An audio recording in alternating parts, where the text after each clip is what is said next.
Hello students, today's worksheet is worksheet number 78 for class 10th subject English.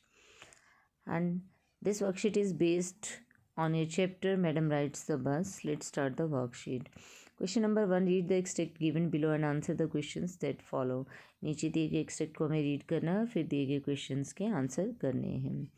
Earlier also we did a worksheet on this chapter and we came to know that there is a little girl Valli and she wanted to take a ride on the बस.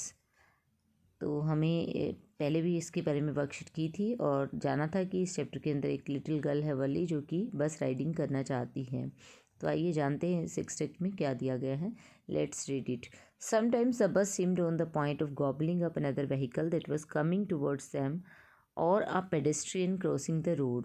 But lo, somehow it passed on smoothly, leaving all obstacles safely behind. Trees came running towards them, but then stopped as the bus reached them and simply stood there helpless for a moment by the side of the road before rushing away in another direction.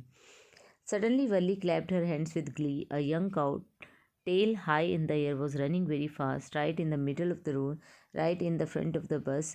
The bus slowed to a crawl, and the driver sounded his horn loudly again and again. So, this extract tells us about the feelings of Valli, about what Valli was seeing when she was riding in the bus. कि जब वली बस ride कर रही थी तो वो बस में से क्या क्या देखती है, उन चीज़ों के बारे में जो है हमें ये पैसेज बताता है. आइए पढ़ते हैं. तो यहाँ पर वली कह रही है कि ऐसा लग रहा था कि बस जो है सामने से आ रहे दूसरे व्हीकल्स जो भी आ रहे थे, दूसरे वाहन जो भी आ रहे थे, जैसे उनको ओवरलैप करेगी, जैसे उनसे टकरा जाएगी, उन पर चढ़ जाएगी. मतलब इतना स्पीडली बस चल रही थी. या फिर ऐसा लग रहा था जो पेडेस्ट्रियन है, जो पैदल रोड क्रॉस कर रहे हैं लोग, उनसे बस जाकर टकरा जाएगी. लेकिन जैसे तैसे जो है ये स्मूथली जो है दौड़ती गई, बस पास होती गई और इसने जितनी भी रुकावटें रास्ते में आई उनको पीछे छोड़ती गई. ऑब्स्टेकल्स होता है हिंड्रेंसेस यानी कि रुकावटें. ट्रीज़, ऐसा लग रहा था देखने से कि ट्रीज़ जो है, पेड़ जो है उनकी तरफ दौड़ते हुए आ रहे हैं जैसे बस दौड़ती जा रही थी रोड पर. तो जो ट्रीज़ थे वली को देखकर ऐसा लग रहा था कि पेड़ जो है उनकी तरफ दौड़ते हुए आ रहे हैं. और जैसे ही बस वहाँ पर पहुँचती थी तो ऐसा लगता था कि पेड़ वहीं पर रुक गए हैं, खड़े हो गए हैं, हेल्पलेस से खड़े हो गए हैं वहाँ पर असहाय से कुछ समय के लिए, एक क्षण के लिए. और फिर जो है ऐसा लग रहा था कि दूसरी डायरेक्शन में जो है वो दौड़ रहे हैं जब बस आगे बढ़ रही थी. तो अचानक से वली ने जो है खुशी से वली ने क्लैपिंग की, तालियां बजाई अपने हाथों से, क्योंकि जब उसने देखा कि एक यंग काऊ जो है, एक छोटी सी गाय थी जिसकी हवा के अंदर पूंछ ऊंची हिल रही थी, ऊंची उठी हुई थी और वो बहुत ही तेज़ दौड़ती जा रही थी गाय, इसीलिए उसकी पूंछ हवा में हिल रही थी और बिल्कुल मिडल में थी, रोड के बिल्कुल बीचों बीच और बस के सामने दौड़ती हुई जा रही थी. और उस गाय के बीच में आने से जो बस जो है एकदम क्रॉलिंग की सिचुएशन में आ गई थी. मतलब जितनी तेज़ स्पीड से चल रही थी तो उससे स्पीड कम कर ली और ऐसा लग रहा था जैसे अब क्रॉल कर रही हो, बस रेंग के चल रही हो, धीरे धीरे चल रही हो. और ड्राइवर बार बार हॉर्न बजा रहा था, तेज़ तेज़ हॉर्न बजा रहा था ताकि गाय जो है उनके रास्ते से हट जाए. आइए क्वेश्चंस की तरफ बढ़ते हैं. State the figure of speech used in the phrase trees came running towards them. तो ये जो हमें फ्रेज दिया गया है इसमें हमें फिगर ऑफ स्पीच बताना है कि कौन सा फिगर ऑफ स्पीच इसमें यूज़ हुआ है. देखिए कुछ फिगर्स ऑफ स्पीच यहाँ पर हमें दिए गए हैं ऑप्शंस में. पहला दिया गया सिमिली. सिमिली होता है, सिमिली तो यहाँ पर नहीं है, किसी तरह का कोई कंपैरिजन नहीं किया गया है यहाँ पर. सिमिली जो है कंपैरिजन में यूज़ होती है जहाँ पर लाइक कुछ कंपैरिजन किया हुआ हो.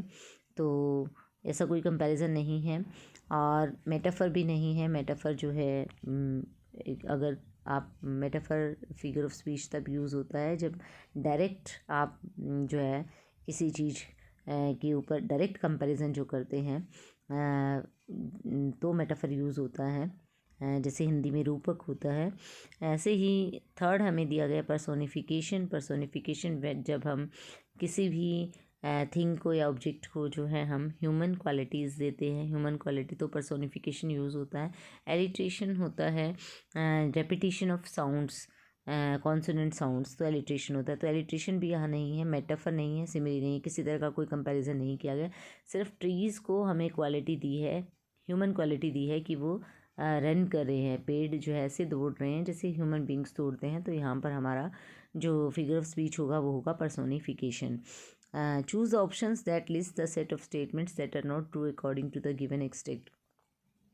तो हमें ऑप्शन चूज़ करना है नीचे दिए गए स्टेटमेंट में से कि जो ट्रू नहीं है। तो देखिए स्टार्ट करते हैं। The bus pass on smoothly living all obstacles behind, ये तो हमारा ट्रू है कि बस जो है सारे ऑब्स्टेकल्स को पीछे छोड़ती हुई स्मूथली पास करती जा रही थी। The driver honked at the cow when she obstructed its way, driver जो है हॉर्न बजाता है गाय जब उनका रास्ता रोकती है, तो ये भी हमारा ट्रू है। Valli was accompanied by her mother during her journey, ये ट्रू नहीं है, ये फॉल्स है, क्योंकि वल्ली अकेली जर्नी पर गई थी, उसकी माँ ने उसे साथ में नहीं गई थी उसकी mother. The bus hit the cow and went away speedily, bus ने काउ को हिट किया, उसे टकराई और स्पीडली जो है वहाँ से चली गई। ऐसा भी नहीं हुआ था, ये भी ट्रू नहीं है, ये फॉल्स है। Valli was disturb to see the cow right in front of the bus, Valli cow को देखकर डिस्टर्ब हो गई थी, ये भी ट्रू नहीं है। द बस moved slowly when the cow came right in front of the बस, हाँ जब गाय आ गई थी रास्ते में तो बस स्लो हो गई थी, क्रॉलिंग करना शुरू कर दिया था, तो ये ट्रू है। The bus approached another vehicle that was coming towards it as it moved smoothly, ऐसा लग रहा था कि बस दूसरे व्हीकल को अप्रोच करने वाली है जैसे ही जो सामने से आ रहा है जब स्मूथली, तो ये भी ट्रू है। तो हमारे जो फॉल्स हैं नॉट ट्रू ऑप्शंस हैं वो है हमारे 3, 4 एंड 5, एंड ये हमारा सी ऑप्शन है, आप देख सकते हैं 3, 4 एंड 5, तो सी जो है आपका आंसर यहाँ पर होगा। नेक्स्ट हमें दिया गया pick the option that correctly classifies facts and opinions of the students below, नीचे दिए गए ऑप्शंस में हमें फैक्ट्स और ओपिनियंस के बारे में बताना है।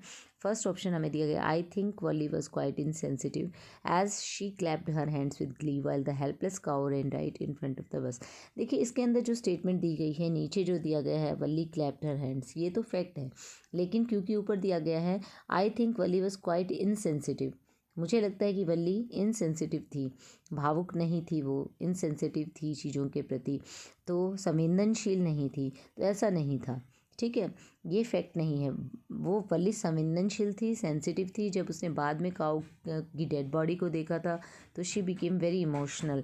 तो इस तरीके से ए ऑप्शन जो है अगर हम फुल सेंटेंस को कैरी करते हैं तो इट विल बी ओपिनियन, ये ओपिनियन होगा कि ये सिर्फ एक मुझे लगता है, ये कहा गया कि मैं सोचता हूँ, जहाँ तक मुझे लगता है कि वल्ली क्वाइट इनसेंसिटिव थी, संवेदनहीन थी, संवेदनशील नहीं थी, तो संवेदनाहीन थी ऐसा नहीं है, वो संवेदनशील थी, तो जो है इसीलिए वल्ली जो है इनसेंसिटिव नहीं थी, वो काफ़ी भावुक थी, तो ये ओपिनियन है।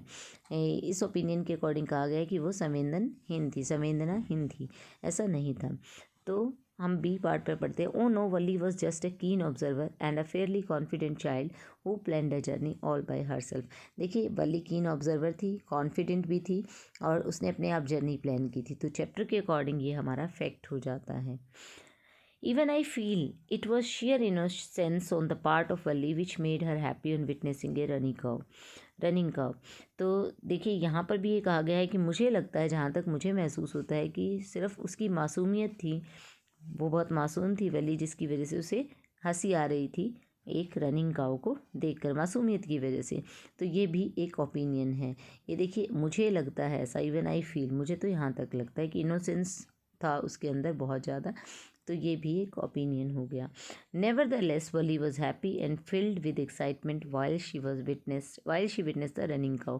फिर भी वली जो है बहुत खुश थी, एक्साइटमेंट से भरी हुई थी जब उसने दौड़ती हुई गाय को देखा था। तो देखिए ये फैक्ट है, क्योंकि ये हमें बताया गया है चैप्टर के अंदर। तो ये 2 ओपिनियन है हमारे और 2 फैक्ट हैं। ए और सी हमारा ओपिनियन है, बी और डी हमारा फैक्ट है, जबकि हमें ऐसा कोई ऑप्शन यहाँ पर नहीं दिया गया है। ए और सी हमें फैक्ट बताए गए हैं, जबकि ये फैक्ट नहीं है, ये ओपिनियन है, तो आप इसको ऐसे करेंगे, ए सी ओपिनियन हो जाएगा और बी और डी हमारा फैक्ट हो जाएगा। तो इस तरीके से आप इसको चेंज कर सकते हैं। मे भी कुछ मिस प्रिंटिंग है, क्योंकि यहाँ साफ दिखाई दे रहा है कि ये ओपिनियन है। आई थिंक, आई फील जैसे शब्द जब यूज़ किए जाते हैं तो ये ओपिनियन होते हैं, और जो बी और डी के अंदर जो बातें हमें बताई गई हैं वो चैप्टर के अंदर फैक्ट के तौर पर हमारे सामने आती हैं। आगे बढ़ते हैं। क्वेश्चन नंबर 2 हमसे पूछा गया, what information did Wali collect from her first bus journey. देखिए इस क्वेश्चन के अंदर भी हमें ये कहा गया है कि अपनी फर्स्ट बस जर्नी से क्या इन्फॉर्मेशन वली कलेक्ट करती है। तो ये क्वेश्चन दो तरीके से पूछा जा सकता था। अभी इन्होंने फ्रॉम हर फर्स्ट जर्नी बोला है। अगर ये होता for her first bus journey, तो क्या इन्फॉर्मेशन वो कलेक्ट करती है अपनी पहली बस जर्नी के लिए, एक क्वेश्चन ये बनता है। दोनों तरीके से हमने इसका आंसर दिया है। पहला इन्होंने जो पूछा, what information did Wali collect from her first bus journey, कि वली ने अपनी फर्स्ट बस जर्नी से क्या इन्फॉर्मेशन कलेक्ट की, कि बस जर्नी करने से उसे क्या पता लगा। Valli came to know about the shortness of life and harsh reality of death from her first bus journey. अब पहली बस जर्नी उसने की तो उसे ये पता लगा कि लाइफ हमारी शॉर्ट है बहुत, जीवन हमारा छोटा होता है, और डेथ की जो हार्श रियलिटी है, जो कटु सत्य है मृत्यु का, वो उसे पता लगा है। अब अगर क्वेश्चन होता what information did Wali collect for her first bus journey, तो अगर अपनी पहली बस जर्नी के लिए उसने क्या क्या इन्फॉर्मेशन इकट्ठी की थी, तो क्वेश्चन इस तरीके से होना चाहिए था, Valli collected every minute detail like both sides fare, route of the bus, the time taken by the bus in one round for her first bus journey.